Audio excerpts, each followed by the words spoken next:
Mukam karoti vachalam, panghum langhayate girim, yatkrupatamaham vande Paramananda Madhavam.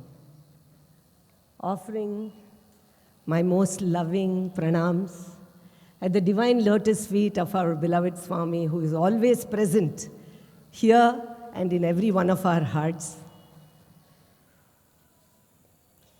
Respected Chancellor and Chairman of the Sri Sathya Sai Global Council, Sri Chakravarti Garu, Managing Trustee of the Sri Sathya Sai Central Trust, Sri Ratnakar Garu, Vice Chairman of the Sri Sathya Sai Global Council and President of the Sri Sathya Sai Seva Organizations India, and all of my three dearest national coordinators present here, Mrs. Nimish Pandya, Kamala Pandya, who is the Education Coordinator, Dr. Neeta Khanna, who is the Spiritual Coordinator for India, and Mrs. Shashi Bala, who is the Seva Coordinator for India.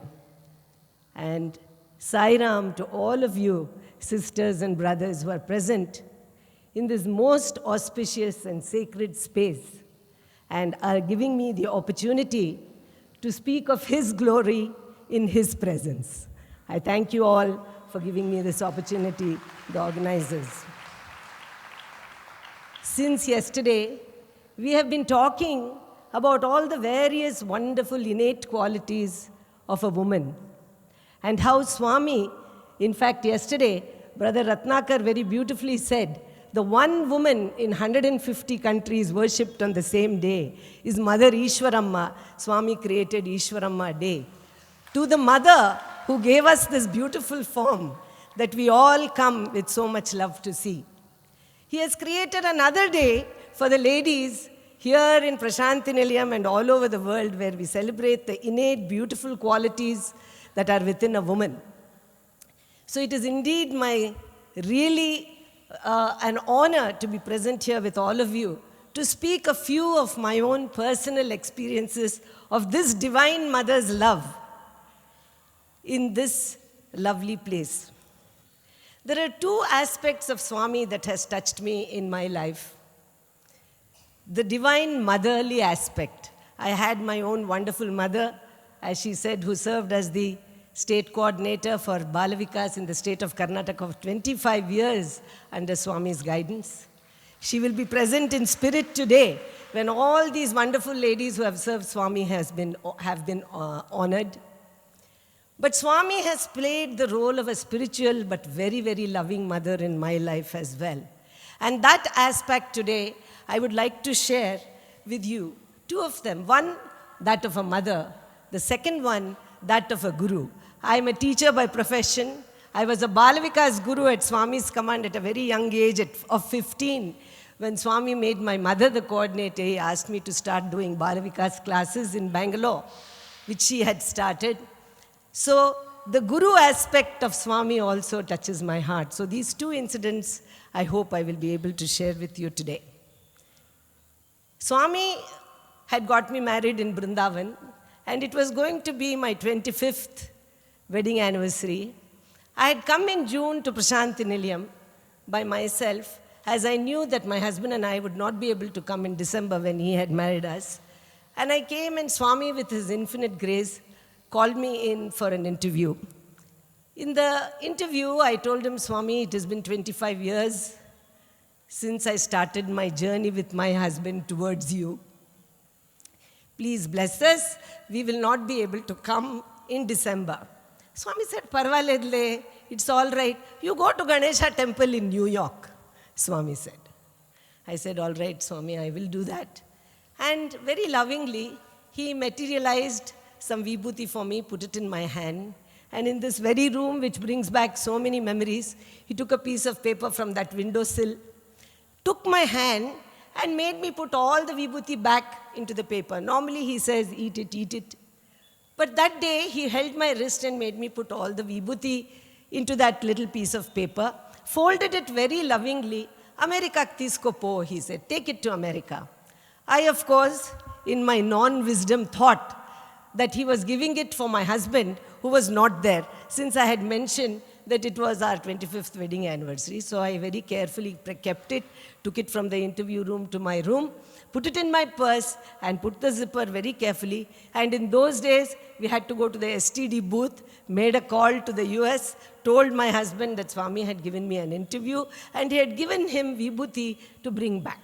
My husband was, of course, disappointed, as well as very happy that Swami had thought of him and given him Vibhuti. The visit went, and I went back to the US. I opened my purse to share that Vibhuti with my husband, and search as I might, I could not find that Vibhuti in my purse. I looked in every zipper, every pouch. You know, as ladies, we have so many little pockets in our purse. I looked everywhere, I could not find it. My husband was a little annoyed with me. He said, you got the interview, you got the blessing, but you did not even bring the Vibhuti carefully for me. I apologized to him, but search as I might in the month of June, I could not find it. Months went by, December came along when it was our anniversary, and as Swami had suggested, we both went to the Ganesha temple in New York.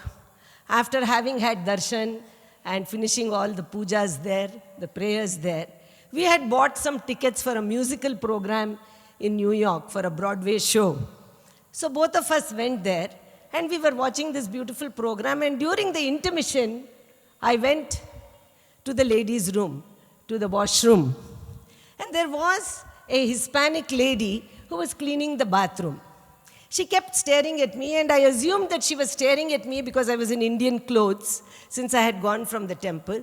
And it was a little uncomfortable because she kept watching me wash my hands. After a few seconds, she looked at me and said, "You India?" I said, "Yes, I am from India."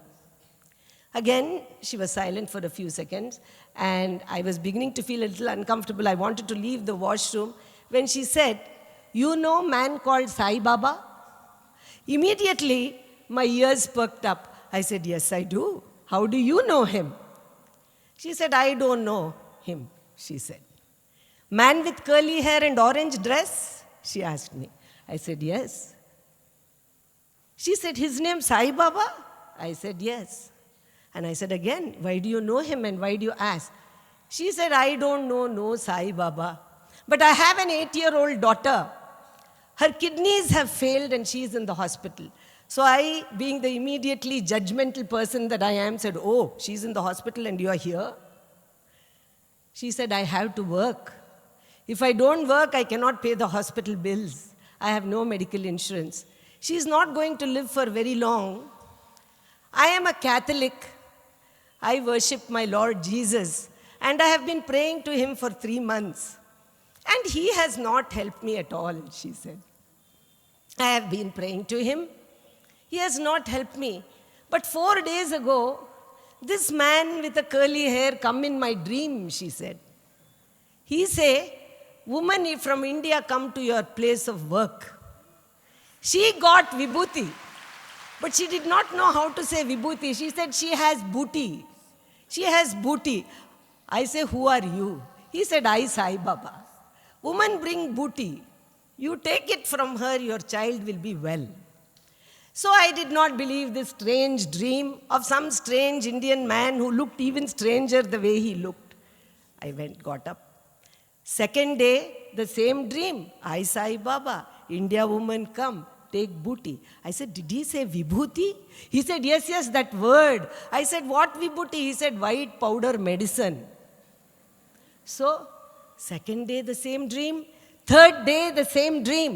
Fourth day, the same dream. But no India woman come here, he said. Today, fifth day, you India woman. You say you are from India. You say you know this man with the orange robe. You have white powder medicine called booty, Vibhuti. I frantically opened my purse in the hope that I had some Vibhuti packet in my purse, because usually I carry something. Hopefully I have it to give it to her. I opened my purse, and ladies and gentlemen, you would have guessed that right on top of my wallet, that packet that he, in this room, had so lovingly folded and given it to me and said, "Take it to America." 6 months before this mother had asked for help, this divine mother was ready to help. From the devotion of her heart, she had called her Lord Jesus. And here he was, Sai Jesus, ready to help her even before she had called him. So I gave her the vibhuti. By the time I went back into the program, it was dark and I had to step over people, and I tried to whisper to my husband. And he said, be quiet, don't talk. I'm always in trouble for talking too much. He said, be quiet. And as we drove back from New York to Washington, D.C., I excitedly told him about my experiences in the washroom. And he, of course, being the NASA engineer that he is, his first question to me was, did you take her telephone number? We know so many Sai devotees who are doctors. Maybe some doctor can help her. And I said, Vaidyo Narayano Harihi. He himself, that doctor with the white powder, has helped her. Who are we to help? Who are we to help? But then I was also very joyfully telling him, see, you were so upset with me. The vibhuti was never meant for you. The vibhuti was meant for this mother, from one mother to another mother. This divine mother was looking after that young mother with an 8-year-old child. This is our divine, beautiful mother, whose qualities we want to imbibe within our heart, so that we can bring out those qualities when we serve others.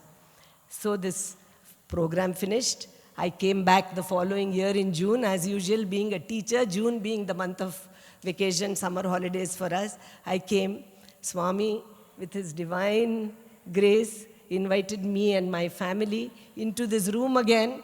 He closed the door, turned on the fan, turned toward us, walking towards the chair. He said, New York ela undindi? How was New York? I said, Swami, that little girl, ఏమి kidney transplant లేదు బంగారు, పాప బాగుంది, no kidney transplant, the child is well. How fortunate we are to be sitting in these holy grounds, thinking of him where he has walked and talked and ever present. How fortunate we are to have the motherly qualities within us so that we can emulate him. This beautiful quality of Swami's, that love, that unconditional love, accepting us as we are, with all our faults, with all our problems, he accepts us and yet comes to our rescue in a moment. Whether we call him or not, I said, Swami, she did not know you. She said, man with curly hair. And she called out for Jesus. And Swami smacked me on my cheek and said, Ye per pilichina na pere. Whichever name you call me, I am that name. Yesterday, the young ladies sang so beautifully, Sarva Dharma Priya Deva. We sing in our bhajans, but we need to also understand that he is hearing every word that we are saying as long as our hearts are connected to him. So this is one incident that has stayed with me. It is 25 years wedding anniversary. Now my husband and I have celebrated 44 years of our marriage that Swami did. And yet, this incident remains as fresh in my memory as though it happened yesterday. Every time I sit here, I look at that window, I remember that little piece of paper that Swami held my hand and poured in. The other incident that happened to me more personally was during Swami's 75th birthday. We are soon to celebrate the centennial year. We are celebrating birthdays year after year. During Swami's 75th birthday, I was the Balavikas coordinator of our center, Sri Satya Sai Global Council South Bethesda Center in Washington area. We had a very big program for that, and I being the coordinator, we had a lot of Balavikas children's program, and we had been rehearsing continuously. I had come in June and I had told Swami, we are going to do this program. Swami had blessed the program. And he said, I will be there to see the drama, he told me. So we were even more motivated to work very hard. And we all were practicing day in and day out. Swami's birthday celebrations always coincides with the Thanksgiving holiday in the United States. So it becomes a long weekend for us. So everybody was busy celebrating Thanksgiving, thanking the Lord for all the wonderful gifts he has bestowed upon us. And along with that, we were practicing.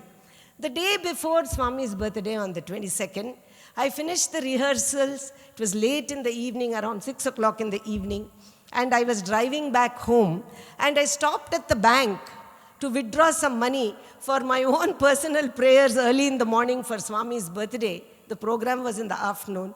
I wanted to buy some flowers and fruits to offer to Swami at my altar. I stopped at the ATM, and as you can see, I'm a short person. I brought the window down at the ATM machine to withdraw some money, and I could not reach the ATM machine. So I opened the door, and I was trying to get some money out of it, when suddenly there was another car waiting behind me to use the ATM, when a man entered the back seat of my car. He opened the door and entered the back seat, grabbed my hair, pulled my head back, and put a huge knife to my throat. My head was back. I could only see the rear view mirror. I could see it was a man with a hat on, blue eyes, blonde hair, and he just said, "Drive, drive, drive," he said. I did not do the melodramatic thing that we see in every movie. I did not call out, Sai Rama, help me, Broche Varevurura. I did not call any such name. But out of sheer habit, I had a small sticker of Swami on next to my steering wheel. Without my knowledge, I must have put my hand on that, my thumb on that picture. It was my habit. Swami had told me, every time you get in the car and get out of the car, you put on your hand on my picture. He had told me 40 years ago. So I just got into the habit of doing that. I put my thumb on that. That's all I did. I don't even consciously remember that. But I had a knife. I could not see in front of me, so I could not drive. Though the man insisted, drive, drive, drive. Where to drive? He had my head back, I couldn't see. I said, and this is where, as Brother Nimish was saying yesterday, we have to allow him to take over our thoughts and words and actions. I did not consciously call out, but I don't know what words came out of my mouth. No woman has planned an attack in the car by some man with a knife. It was Swami's birthday the next day. I was full of excitement about that. And suddenly, I don't know how I said this. I said, look, if it is the money you want, you can take it. Because I had just withdrawn money. You can take it. He said, no, drive, he kept saying. And just as I was trying to drive out of the ATM, suddenly there were two police cars that came and blocked my exit. It came and stopped in front of me about 6 feet away, maybe, where these ladies are sitting. The car stopped. So now there was no way that I could drive out of there. Drive, drive, he kept saying. I said, I cannot drive. My one leg was still outside of the car when I had tried to open the door. My car door was still open, and yet he insists, and there was no way to go. Again, as I said, no woman plans this. I don't know what words came out of my mouth. I said, look, I cannot drive. Why don't you give yourself up? There are two police cars there. They will take you away. Maybe if you give yourself up, you won't get such a big sentence. This is my poor knowledge of the American Constitution and the law there. Why don't you give yourself up? There was silence. The silence felt like it was hours. It must have been 30 seconds. Suddenly the man asks me, how come you're not scared? I didn't know why I was not scared. I was talking as normally as I'm talking now. I said, and all the years of listening to Swami's discourses, I said, what is there to be scared? If my time has come to go, it has come to go. It is time for me to go. But what will you do? You are going to get caught. He said, you are really not afraid? I said, no, my children are grown up. What is there to be afraid? It is my time to go. But you will be stuck with these police. Why don't you give yourself up? I'm talking to him as though I have known him for many years. Again there was silence. And he says, okay. He opens the door with the knife, gets out of the car, walks to the front of my car, and before one could blink the eyes, there were 6 police officers who had jumped on him, chained his legs, chained his hands, and dragged him into the police car, which I could not bear to see him being dragged like that. The policeman came running. By this time, there was a crowd around my car. There was about 7 o'clock in the evening, especially being Thanksgiving holiday. A lot of people had come shopping. There was a crowd around my car, and the policeman, a tall African-American policeman, came running, opened the door. Are you okay? Are you okay? I could not speak because of the pressure of that knife that he had kept. I signed to him. He said, come out, because the crowd was gathering. He just picked me up like I was a doll. This tall gentleman showed me to everybody and said, she's okay, happy Thanksgiving, everybody go home. He put me down. But I was very agitated having seen this man being dragged. I said, why are you dragging that man like that? Will he be put in the jail? He said, well, we had received intimation that he had escaped from the jail, which was why we were able to come within 3 seconds of the call from the car behind you. The car behind me had called 911, which had made them come within about 30 seconds or so. So I said, oh, will he get a lawyer? What are you going to do with him? He said, ma'am, he has got a long list of offenses. You should be worrying about your lawyer, not his. I said, no, I don't want him to be hurt. Will he be okay? Then the policeman drove my car to the side, and he said, would you like to come and give a report at the police station? I said, no. As it is, you are saying he has a long list. He will be in jail for a long time, you are saying. I don't want to add to his troubles, as long as he doesn't come out and trouble others. He said, you are a strange woman. He said, anyway, can you drive home? I said, okay. I drove home. 2 police cars drove behind me to make sure I had reached safely. When I reached home, the policeman came up to the door and he said, here is a visiting card. You are sounding abnormally normal, he said. Abnormally normal. Here is a hotline number. If you need any psychological help from the trauma, this number will help you. I said, no, thank you. I have my own hotline. I have my hotline with me. I don't need this number. He said, you keep it. You keep it. I came home. My husband came home a little late in the evening. I told him what had happened. And by that time, ladies and gentlemen, it was already Swami's birthday here in India, because this was late night in the US. My mother called me from the STD booth, and she said, are you okay? I said, why? He said, Swami, we came in the procession. And while he was coming in the procession with all the band and the Veda chanting, he stopped for 1 second and asked her, sitting there in the first arch, how is Geetama? My mother did not know what to answer. She said, she is okay, I think, Swami. Because when Swami asked such a question, why is he asking in the middle of the birthday celebration? I think she is okay, Swami. Ippudu bagundile. She is okay now, he said. And he came away. So this was the Sai mother to me, who came without calling, who came with my hand, my thumb on his picture.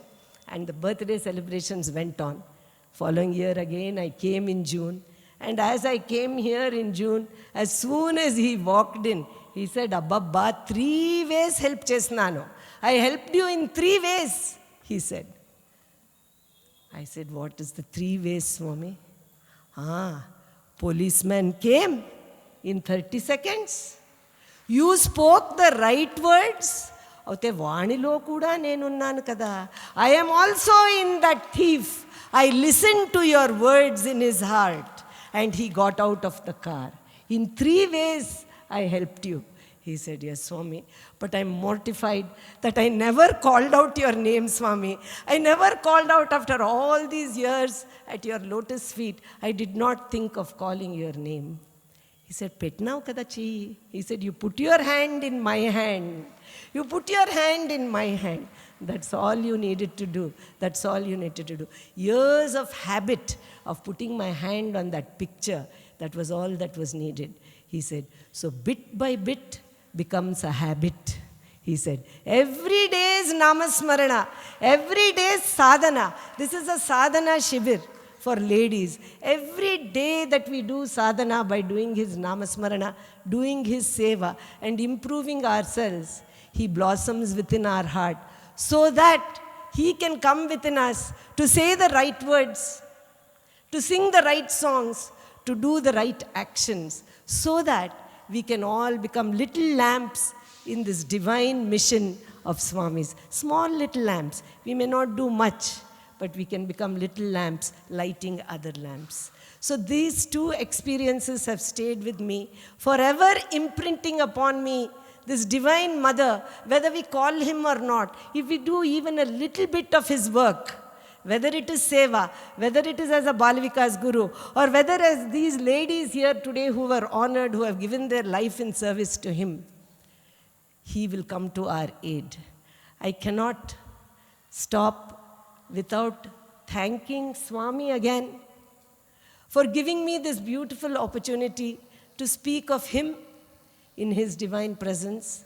I have to thank all of the office bearers, the managing trustee, as well as Chakravarti Garu, for giving me this opportunity to stand here and speak of him before you. And above all also, I have to thank my parents who brought me at birth to his lotus feet and taught me that there is no other way other than the way to Prashanti Nilayam. Saying this as somebody who comes from the Sri Sathya Sai Global Council of Zone 1, I must say that we are all eagerly waiting for Swami's centennial celebrations. Zone 1 consists of United States, Canada, Trinidad and Tobago. All the ladies there are creating a new ladies' wing so that they can do more and more work. All of them are waiting to participate in the divine celebrations of Swami's centennial. Thank you all again for giving me a patient ear. Jai Sai Ram.